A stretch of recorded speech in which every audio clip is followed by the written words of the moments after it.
Well, that's the game. That's all she wrote for the Buffalo Bills against the Tennessee Titans. And dude, Tennessee, where the hell did that shit come from? Man, that extra rest, I guess, man. They got those immune boosting drugs or something. They must have got that Donald Trump treatment. They got jazz, boy. They got shot up with a bunch of drugs. Yeah, they made him go ahead and beat the living shit out of the Buffalo Bills. Like, man, I thought, you know what? We said it at the beginning of the show, right? We said it the pregame. We felt like this game was going to be close throughout. I felt like someone was going to start to separate themselves around the middle of the third, somewhere around there. And that team happened to be the Tennessee Titans. It was unbelievable. Ryan Tannehill he did everything. He did. Yeah. The numbers, the efficiency is through the roof, right? 21 for 28, 195, 3 touchdowns through the air, 1 on the ground.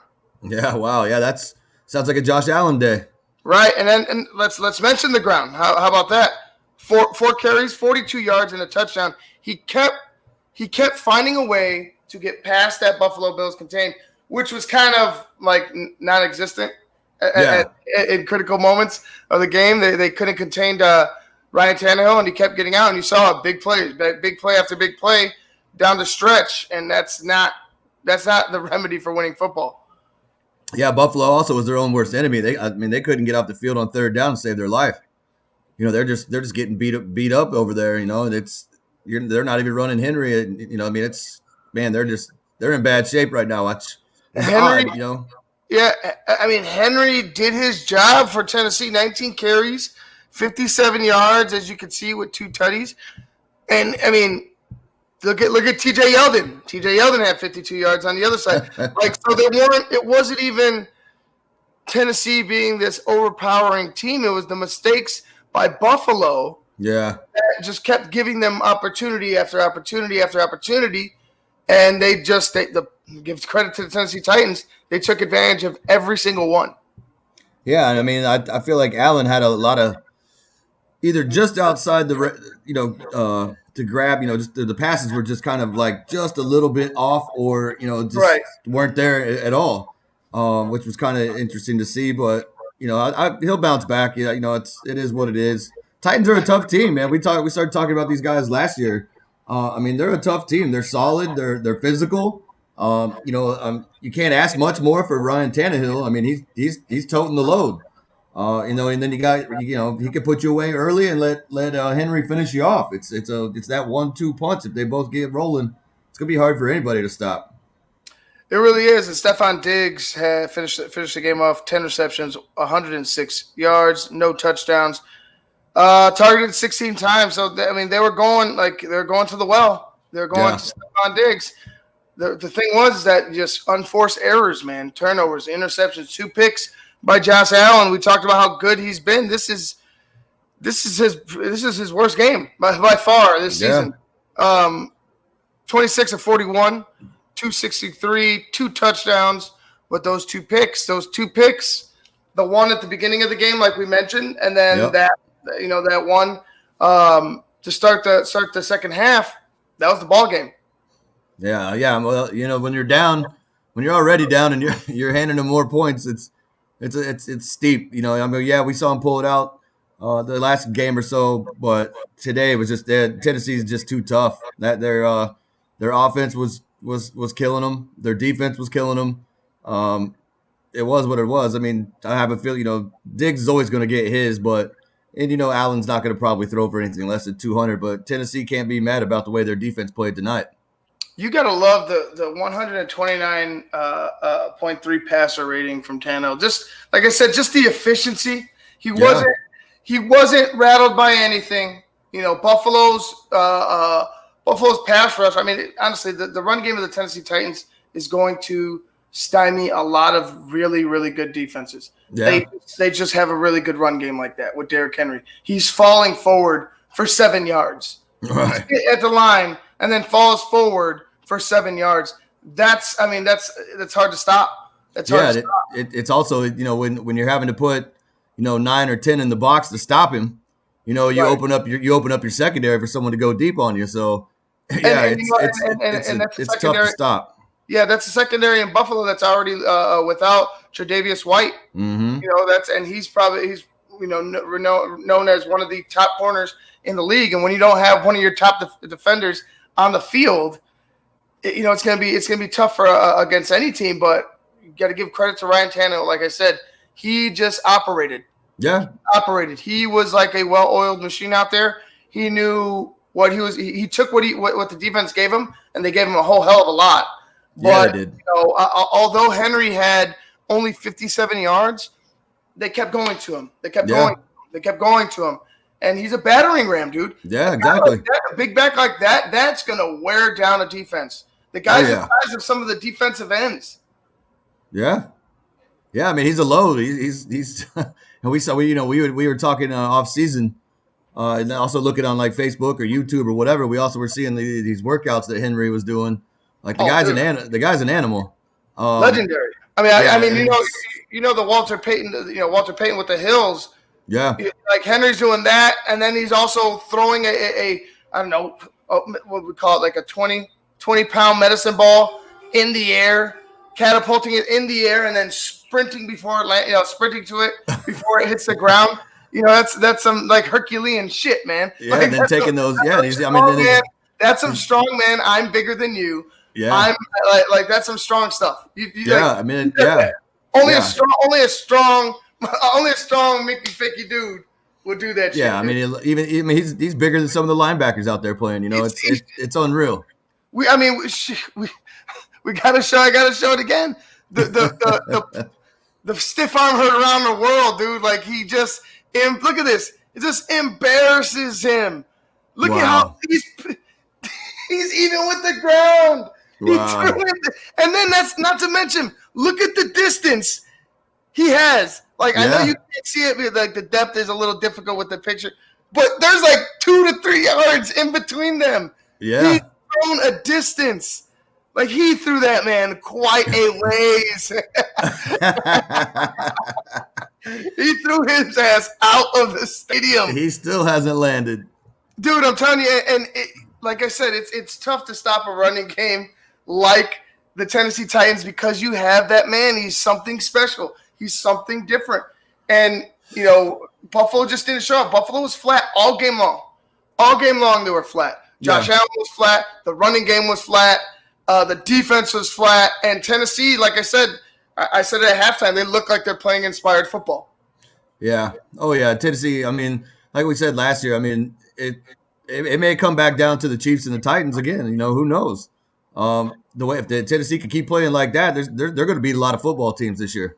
Well, shit, the biggest thing for me, like they're 4-0 now, but the biggest thing for me is Ryan Tannehill. Like it's looking like that, throughout the rest of the season. Shit, look out! Now you're not just a running team. Mm-hmm. You're a team with just. You could do anything. Yeah. You're multi-purpose on offense. Your defense needs some help. That secondary does need some help. They did. They bottled up a pretty shitty running game in Buffalo. Let's be real. They bottled up a pretty shitty running game in Buffalo, but their secondary was suspect. They didn't get enough pressure. I thought they got pressure on Allen, but I thought they needed to get home a little more. They just need to find a running game. Their running game is shot, and there's somebody on the market right now. That breaking news. Short drive. In the game, Le'Veon Bell was released by the New York Jets. I guess I think I saw one of the headlines was it was a move to like it was pretty much to show that no player is bigger than the team. Like Le'Veon and the Jets have had a riff. What player hasn't had a riff with the New York Jets at this point? Adam Gase, but Le'Veon Bell is released. I don't know if you could sign him right away. I don't know what the deal is there, but if I know you think Buffalo should have signed him immediately, and I was like, man, Buffalo, Chicago. There's a couple teams that could use the services of a Le'Veon Bell. Especially after like Buffalo, especially after watching tonight, like that, you can't get going. You can't get going. Oh, you had 10 yards at the half rushing. That's not going to get it done. They keyed in on Josh Allen. They keyed in on Stephon Diggs after a while. It doesn't matter if you target Diggs 16 times. If they got him blanketed, if they got him in contain and they're like, hey, let him get his and and don't let anybody else breathe.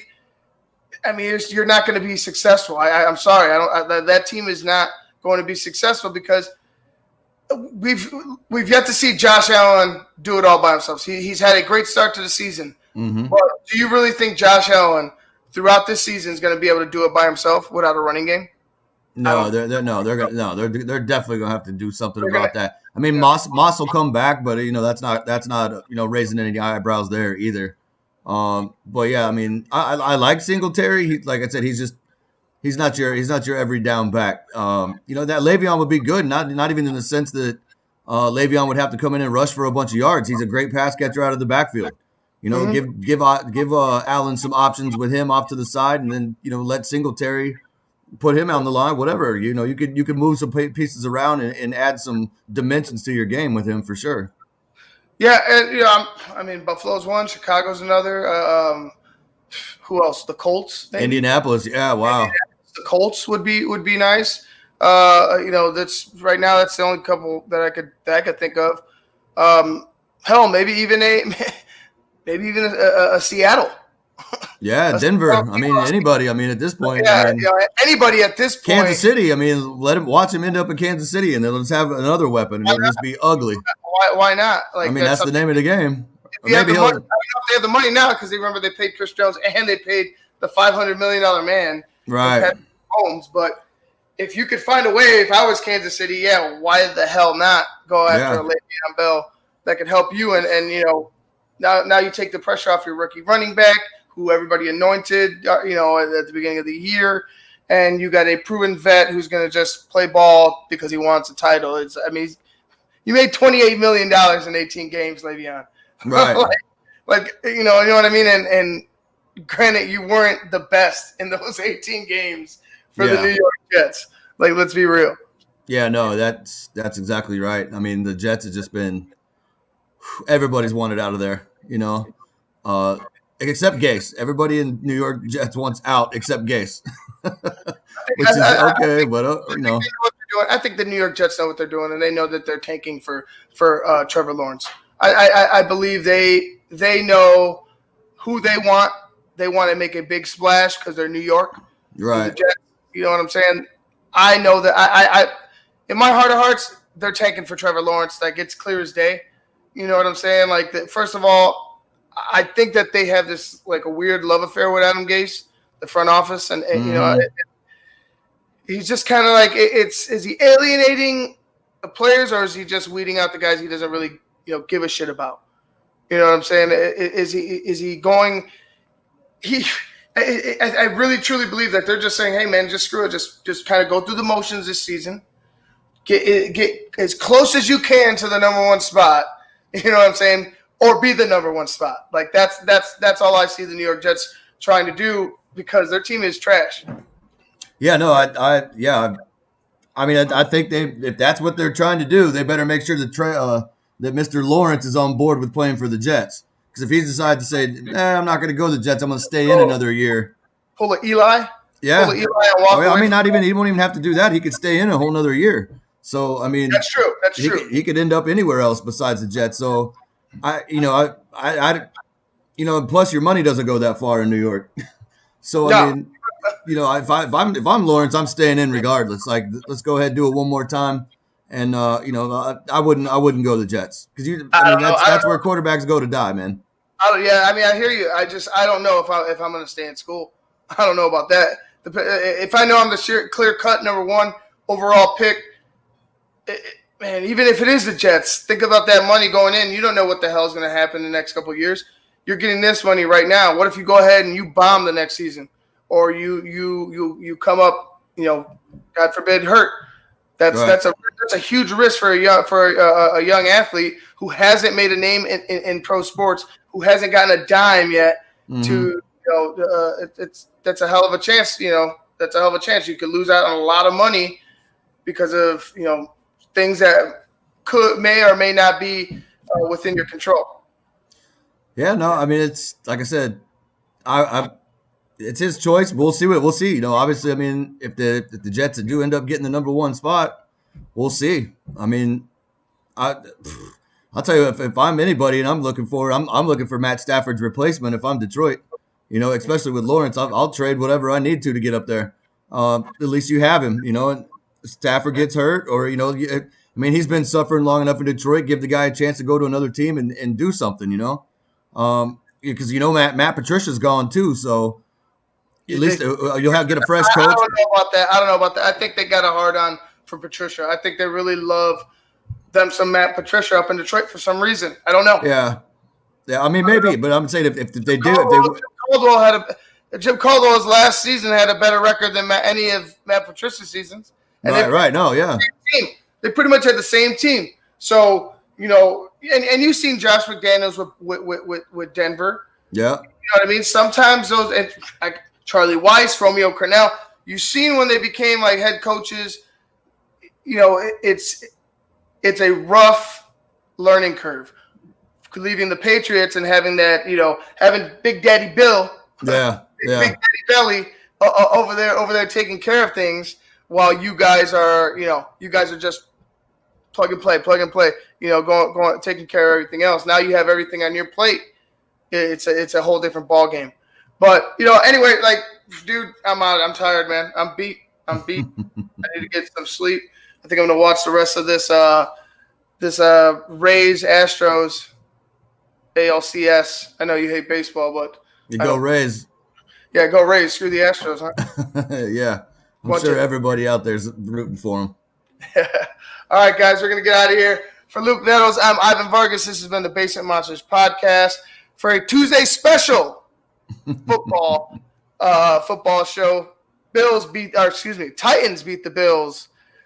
Was it 42-16 going away. All right, guys, that's it for us. We'll see you guys on Sunday for, Bears, Panthers, and Bucks. Packers. I hope you beat the Packers. We need a win after last week. I know. Now go ahead, win. I'm kidding. Go ahead, you can win. All right, dude.